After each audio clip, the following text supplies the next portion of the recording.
श्री शिवाय नमस्तुभ्यम।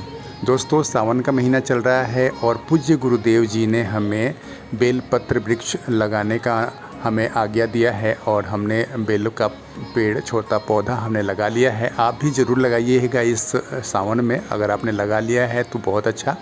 तो वीडियो को पूरा एंड तक देखिए ताकि आप बेल वृक्ष लगाने के क्या फ़ायदे होते हैं, क्या पुण्य मिलता है, उसके बारे में जान सके।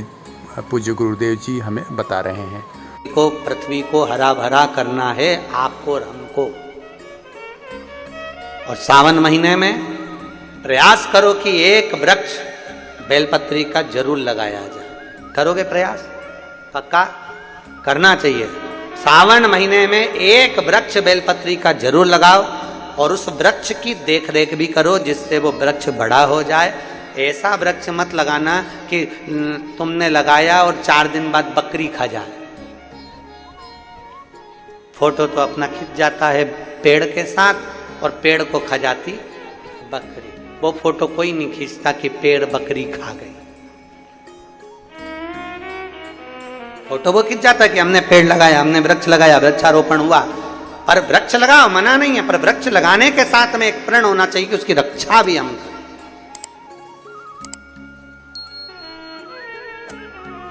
पर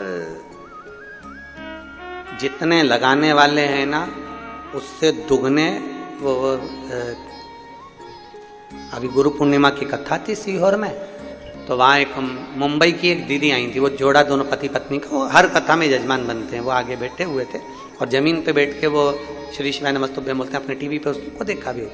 वो दोनों पति पत्नी का नियम है कि कम से कम सावन महीने में या अन्य समय पर वो कम से कम 15 से 20 पेड़ उसको लगाने का प्रयास कर, तो बड़ा करने का प्रयास कर। पर वो बता रहे थे, गुरुजी हम बेलपत्री का पेड़ लगाकर आते हैं और कोई पूरा की पूरा गमला की गमला ही उठा के बेलपत्री का ले जाता है। हम लगाते और वो उठा के ले जाते। अब करें तो करें क्या? तो हमने उनसे कहा कि तुम एक काम करो, ऐसी जगह पर लगाओ जहां पर बेलपत्री का पेड़ कोई लेकर ना जाए। तो फिर उन्होंने कहा कि हम कहाँ लगाएं, आप बात बताओ। तो हमने कहा जरूरी नहीं है कि बेलपत्री का ही लगाओ, तुम कोई दूसरा भी लगा दो, कोई लेकर नहीं जाएगा, पर वृक्ष तो लगाओ। तो उन्होंने कहा कहाँ लगाएं? हमने कहा तुम शमशान में लगाया। अब मां कौन लेने जाएगा? और आधा तो लोगों को वैसे ही भय रहता है कि शमशान से लाया, और पत्नी को मालूम पड़ जाए शमशान से पेड़ लिया है, तो तुम शमशान में लगा दो।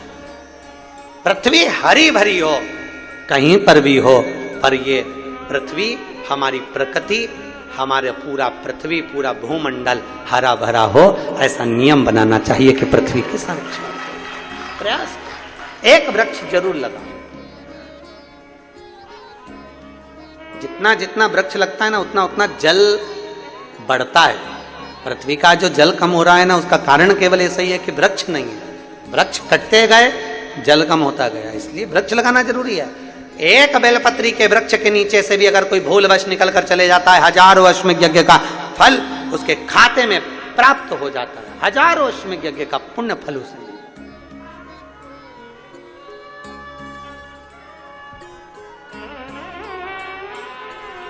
हमसे कई लोग कहते हैं, गुरुजी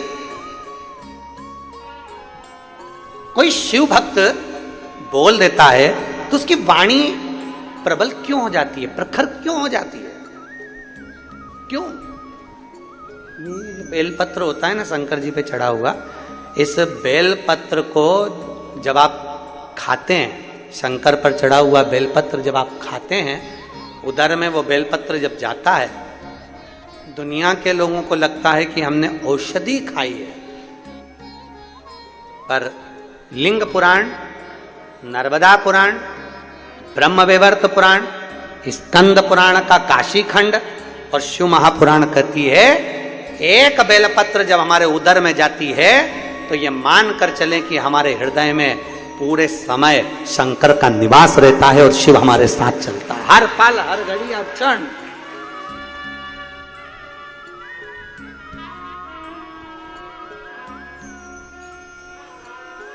हर पल हमारे साथ शिव है।